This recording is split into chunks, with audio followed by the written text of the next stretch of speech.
Hello friends, welcome to our channel. இன்றைக்கி நம்ம என்ன பார்க்க போகிறோம்னா, காந்தியை ஏன் கோட்சே ஷூட் பண்ணாருன்னு ஆர்எஸ்எஸ் ஏன் சர்தார் வல்லபாய் பட்டேலுக்கு மட்டும் சப்போர்ட் பண்ணதுன்னு தான் பார்க்க போகிறோம். நான் Kovind. Welcome to mister king media.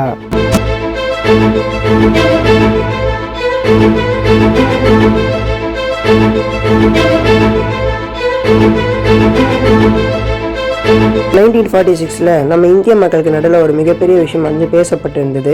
அது என்ன விஷயம்னா, இன்னும் கொஞ்ச நாள் நமக்கு இண்டிபெண்டன்ஸ் ஆனதை கொடுக்கப்பட போகிறாங்கன்றது தான். ஆனால் அதை கேட்டு யாராலையும் சந்தோஷமாகவே இருக்க முடியல. அதுக்கு மெயினான காரணம், இந்தியாவை ரெண்டாக பிரிக்க போகிறாங்க. அப்படி இந்தியாவை ரெண்டாக பிரிக்கிறதுக்கு மெயினான காரணம் யாருன்னு பார்த்தோம்னா, முகமது அலி ஜின்னா. அவர் முஸ்லீம்ஸ் அதிகமாக இருக்க பகுதியெல்லாம் தனியாக பாகிஸ்தான்ட்டு ஒரு நாடாக வேணும்ன்ட்டு கேட்டிருக்காரு. ஆனால் இதை ஃபஸ்ட்டு நேரு, காந்தி, அப்புறமா சர்தார் வல்லபாய் பட்டேல் இவங்க 3 பேருமே எதிர்த்தாங்க. ஆனால் முகமது அலி ஜின்னா ஒரு மிகப்பெரிய ஸ்பீக்கர்னே சொல்லலாம். அதாவது பேச்சு திறமை வாய்ந்தவர். அவரோட பேச்சு திறமையினால முஸ்லீம்ஸை வந்து அவர் பிரெயின் வாஷ் பண்ண ஆரம்பித்தார். பிரெயின் வாஷ் பண்ணி அவரோட கட்சியான முஸ்லீம் லீக்கில் அவர் சேர்த்த மக்களை அவர் காங்கிரஸ்க்கு எதிராக கலவரத்தில் ஆனதை ஈடுபட வச்சார். இப்படி முஸ்லீம்ஸ் ஜின்னாவோட பேச்சை கேட்டுட்டு கலவரத்தில் இறங்குனதுனால இந்துஸும் கலவரத்தில் இறங்க ஆரம்பித்தாங்க. ஒட்டுமொத்த இந்தியாவுமே பெரிய கலவரத்தில் ஆனது அன்றைக்கி இருந்தது. குறைஞ்சது 10 லட்சம் பேராவது செட்டு போயிருக்கலான்ட்டு அன்றைக்கி ரிப்போர்ட் ஆனது சொல்லுது. இப்போ இந்தியா ஒரு பெரிய கலவரத்தில் மூழ்கி இருந்ததுனால அப்போ காந்தி என்ன பண்ணாருன்னா, இந்த கலவரத்தினால யாரும் இறக்க வேணாம், முஸ்லீம்ஸும் சரி இந்துஸும் சரி ஒற்றுமையாக இருக்கணும் அப்படின்னால அவர் என்ன பண்ணாருன்னா, பாகிஸ்தான் உருவாடுறது ஒத்துக்கிறாரு. ஆனால் அப்போ கூட நேருவும் சர்தார் வல்லபாய் பட்டேலும் ஒத்துக்கவே இல்லை. ஒரு வழியாக காந்தி நேருவையும் சர்தார் வல்லபாய் பட்டேலையும் அப்படியே ஒத்துக்க வைக்கிறாரு. ஆனால் அப்போ கூட கலவரம் ஆனது முடிவுக்கு வரல. அதுக்கு காரணம் முகமது அலி ஜின்னா சில டிமாண்ட்ஸ் ஆனது பிரிட்டிஷ் கவர்மெண்ட் கிட்ட அவர் வச்சார். அது என்னென்ன டிமாண்ட்ஸ் நம்ம பார்த்தோம்னா, இந்தியாவோட ஈஸ்ட்லேயும் வெஸ்ட்லேயும் பாகிஸ்தானுக்கு தனி நாடு வேணும்னு கேட்டிருக்காரு. ஏன்னா அந்த 2 சைடுமே முஸ்லீம்ஸ் அதிகமாக இருக்கிறாங்கன்ட்டு. அதுக்கப்புறமா இந்தியா இண்டிபெண்டன்ஸ் கிடைக்கிறதுக்கு ஒரு நாளுக்கு முன்னாடி August 14 பாகிஸ்தானுக்கு இண்டிபெண்டன்ஸ் கிடைக்கணும்னு சொல்லி கேட்டிருக்காரு. இதுக்கப்புறம் பிரிட்டிஷ் இந்தியாவில் கொள்ளடிச்சது போக சில காசுங்களானது மிச்சமாக இருந்தது. அந்த காசோட மொத்த மதிப்பு ஒரு 800 கோடி இருக்கும். அந்த 800 கோடியில் 400 கோடி வேணும்னு சொல்லி டிமாண்ட் கேட்டிருக்காரு. அதுக்கப்புறமா காஷ்மீர் வேணும்னு சொல்லி கேட்டிருக்காரு. இதனால தான் அடுத்து இந்தியா சுதந்திரம் அடைஞ்ச கொஞ்ச நாள்லேயே ஒரு பெரிய போரானதை சந்திச்சது. இன்னும் பிரிட்டிஷ் முதல்ல நான் சொன்ன அந்த 3 டிமாண்ட்ஸுக்கு ஓகேன்னு சொல்லிட்டு கடைசி டிமாண்டை காஷ்மீரோட ராஜா ஹரிசிங் கிட்ட நீங்கள் கேட்டுக்கோங்க சொல்லிட்டு விட்டுட்டு போயிடுச்சு. அதுக்கப்புறமா August 14, 15 இண்டிபெண்டன்ஸ் ஆனது கிடைக்கிது. இண்டிபெண்டன்ஸ் கிடைச்ச உடனே ஜவஹர்லால் நேரு பிரைம் மினிஸ்டர் ஆகிட்டார் இந்தியாவுக்கு. ஏற்கனவே சொல்லியிருந்தேன், குறைஞ்சது 10 லட்சம் பேராவது இந்தியாவில் செத்துருப்பாங்கன்ட்டு. அந்த 10 லட்சம் பேரில் வந்து பெரும்பான்மையானவங்க வந்து இந்துக்களாக இருந்ததுனால அந்த இந்து ஃபேமிலிஸ் எல்லாருமே காந்தி மேலே ரொம்ப கோவத்தில் இருந்தாங்க. அப்போ தான் நார்த் இந்தியாவில் ஆர்எஸ்எஸ்ன்னு சொல்லப்படுற ஒரு அமைப்பு ரொம்ப பெரிய அளவுக்கு வாழ்ந்து வந்துருந்தது. இப்போதான் 1948 ஜனவரி மாதம் மகாத்மா காந்தி ஒரு 10 நாள் டெல்லியில் இருக்கிறாருன்னு சொல்லிட்டு ஒரு நியூஸ் ஆனது இந்தியா ஃபுல்லாக பரவி வந்துருந்தது. அப்போ தான் நாதுராம் கோட்சே ஒரு ஆர்எஸ்எஸ் மெம்பர், அவர் தலைமையில் ஒரு சின்ன குரூப் ஆனது டெல்லிக்கு வந்துருந்தாங்க. டெல்லியில் பிர்லா பேலஸில் காந்தி தங்கியிருந்தார். 10 அட்டம் தோட்டு போய் 11வது அட்டம்ப்டில் காந்தி எப்படியாவது கொலை பண்ணியே தீரணும்னு சொல்லி கோட்சேவே தலாரங்கியிருந்தார்.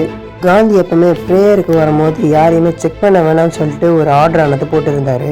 அந்த ஆர்டரை யூஸ் பண்ணிக்கிட்ட கோட்சே காந்தியை ஷூட் பண்ணிடுறாரு.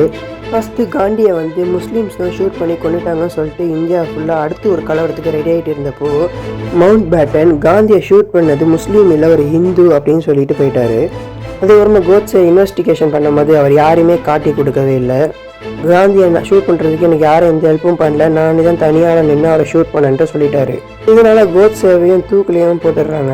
ஆனால் இன்னும் கொஞ்சம் இன்வெஸ்டிகேஷன் பண்ணதில் கோட்சே வந்து ஒரு ஆர்எஸ்எஸ் மெம்பருன்ற விஷயம் வெளியே வருது.